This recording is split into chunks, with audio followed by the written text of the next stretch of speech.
Psaume 10.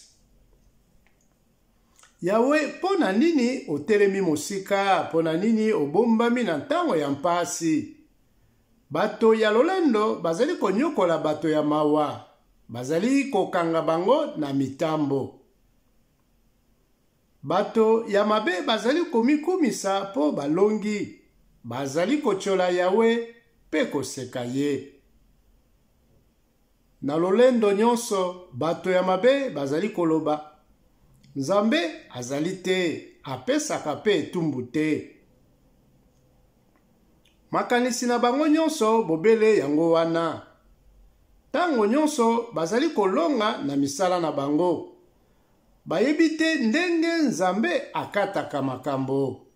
Bazali komonela bato oyo baboyaka makambo na bango. Bazali komiloba tokokweya te.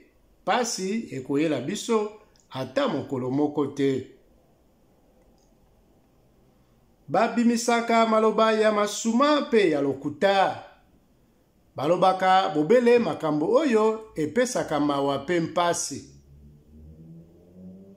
Babombamaka pene ya bamboka pona koboma bato basali mabe moko te.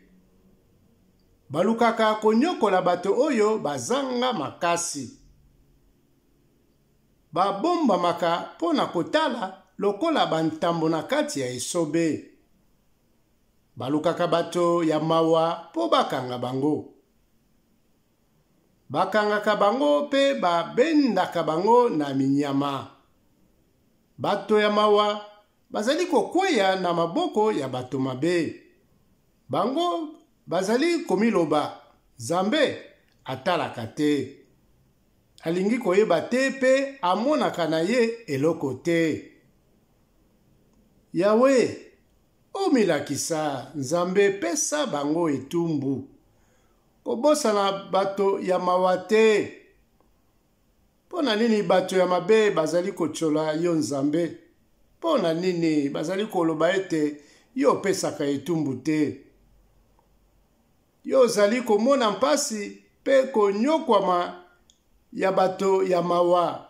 Otalaka makambo na bango. Bato ya mawa bamitikaka empai na yo.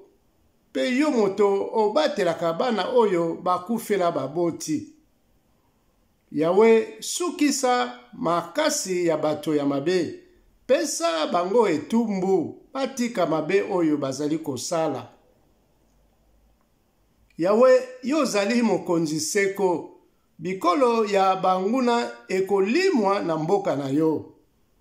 Yawe, oyokaka kolela ya bato ya mawa. Olendisaka mitema na bango. Otiaka matoyi empai na bango. Longisa bana bakufela baboti pe bato oyo banyokwamaka.